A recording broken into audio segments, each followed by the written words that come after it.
What's up, my lovely people? We have a new Jet Set Radio game coming out, but it isn't technically Jet Set Radio 3. It's not technically Jet Set Radio 3, but it is. Let's be honest. Okay, so Jet Set Radio is getting a spiritual successor known as Bomb Rush Cyberpunk. There is a trailer, it's playing in the background as you can see as I'm talking, and it looks just like Jet Set Radio, to be honest. It's been developed by an indie team called Team Reptile. They released a new trailer, and as an old school Jet Set Radio fan, I was also a fan of Jet Set Radio Future. I was blown away. Like, it looked amazing. So in terms of graphics, it hasn't strayed too far from Jet Set Radio Future, but this is an indie team, so I'm not expecting like Resident Evil 8 or Horizon Zero Dawn 2 style graphics. I'm expecting something that's going to look like it looks from an indie team, and to be honest, the fact that it's cel shaded, it doesn't harm it in any way. It looks perfectly fine, and I think if you go back and play Jet Set Radio as well as Future, you'll see that the graphics have aged very, very nicely. But I want to get to one of the main things about this. The music that plays during the trailer was incredible. I love all the music from Jet Set Radio and Jet Set Radio Future. It was composed by A.K.A. Naganuma. I think that's right. Did I pronounce that right? Yeah. The composer of Smilebit's Sega Dreamcast classic and its 2002 Xbox sequel, or reboot, however you want to see it.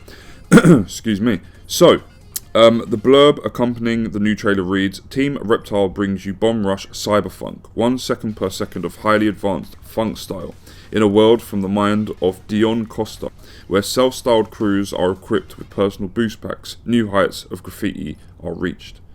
Start your own cyber and dance paint trick face-off with the cops and stake your claim to the extrusions and cavities of a sprawling metropolis in an alternate future set to the musical brainwaves of Hideki Naganuma.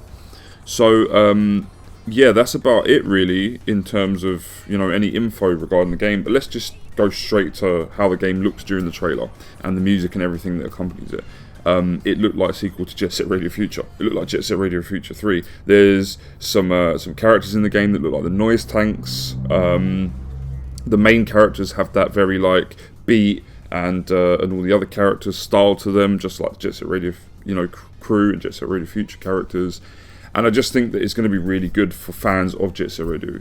I think that we're finally getting something that's like, even if it is a spiritual successor and not actually Jet Set Radio 3, it could easily be Jet Set Radio 3. Easily. Seriously, just by looking at it, it could easily be that. It's going to be a bigger open world, most definitely, because of technology and advancements in technology.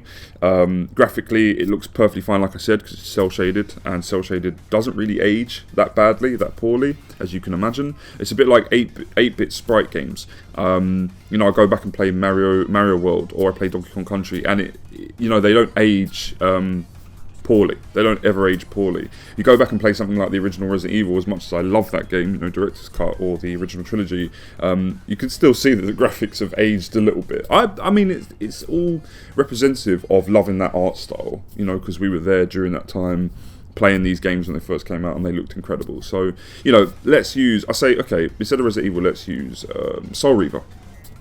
Soul Reaver's graphics have aged definitely, big time. It could do with a remaster, by the way, for the PlayStation 4 and 5. Just throwing it out there. But yeah, it's games like Jet Set Radio. They don't tend to age too poorly because of the graphical art style, and how unique that is. So, because at the time it was unique, because there wasn't that many cel-shaded games. So, from what I could tell, the game looks incredible. I'm very excited for it. I think they could easily pull it off. It looked polished from the trailers. They were showing gameplay, not like some CG, cinematic.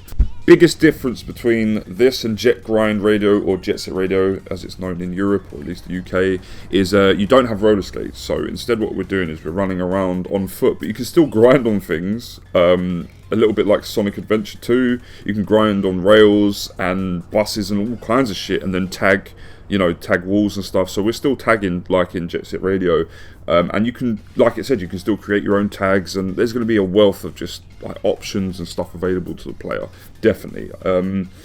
And I think it's going to be online as well, so you're going to have an online component. You'll still be able to play it offline, but I think there's going to be an online component as well. So that's really, really cool, because I don't think we got to experience that in the original Jet Set Radio or Future.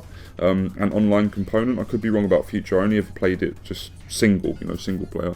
I'm pretty sure there wasn't any online components for that, as far as, meeting other players and stuff within the game world. So it's really cool. You can still, graffiti walls and things like that, but there's no roller skates from what I've seen from the trailer. That might change. You might be able to get some as a special item or something, unlock them as you play through the game. I'm not sure, but at the moment, all I've seen is you're able to run around. You can still grind on things and tag stuff. The verticality of everything, like of how characters move and stuff, was really impressive. You can like run onto a bus as it's moving, jump off the bus, run onto a wall, then jump onto a sign, spray the sign, and jump off, onto like another bus or something. It was very, very cool. The verticality was one of the best things about Jet Set Radio Future compared to the original Jet Set Radio. Sometimes it was like incredible. You reach so many heights in that game, dizzying heights. I could almost say. So yeah, so at times like it gave me that Half-Life 2 on the bridge type of feeling of vertigo. So yeah, it was really, really cool. From what I saw during the trailer, I'm very excited about this game. I'm looking forward to this game. I'm hoping, I've got my fingers crossed, that it is a genuine, true spiritual successor to Jet Set Radio, and it lives up to those, those older games, or the games it's based on. Bit disappointed with, it wasn't a spiritual successor per se, it was an actual sequel, but old school games from the Dreamcast era being brought into the modern era, like Shenmue 3, was disappointing. I was a bit disappointed with it. Don't think it's as bad as everybody was making out, though. I still think that's a 7 out of 10 game, personally, for me. Still enjoyed it. But yeah, I just hope that this game isn't buggy and, it is polished and finished. And from what I've seen during the trailer, it looks that way. So I'm very excited for this game. Music-wise, the dude producing the music has done the music for Jet Set Radio and Future, and they have incredible soundtracks. I fucking love the music in those two games. So the music was A-star. It was brilliant. Like, I really love the tune, the funky tune that was playing during the trailer. Very, very happy. Very Jet Set Radio. Everything is very Jet Set Radio about this game, and I'm very excited because I never thought that we'd get any more Jet Set Radio styled games or spiritual successors after Future. I thought that that was it. It was dead. Like, that was it. It was a game from the past, like a Targi or other games like that. But I'm very excited. Very excited. It looks really, really good. So let me know what you guys think about it in the comments section down below. Are you excited for this? Were you fans of Jet Set Radio and Future, or Jet Grind Radio as it's known in the US? I want to know your thoughts about this. I'm looking forward to this. I might even pre-order it, who knows. I don't know if it's going to get a physical release. I reckon it will do. We'll just have to see. Either way, I'll be playing this game 100%.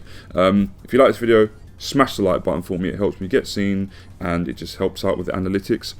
And if you like me as a content creator and you want to keep updated with more Bomb Rush Cyberpunk, it's a very long name. You can get tongue-tied quite easily if you're not careful.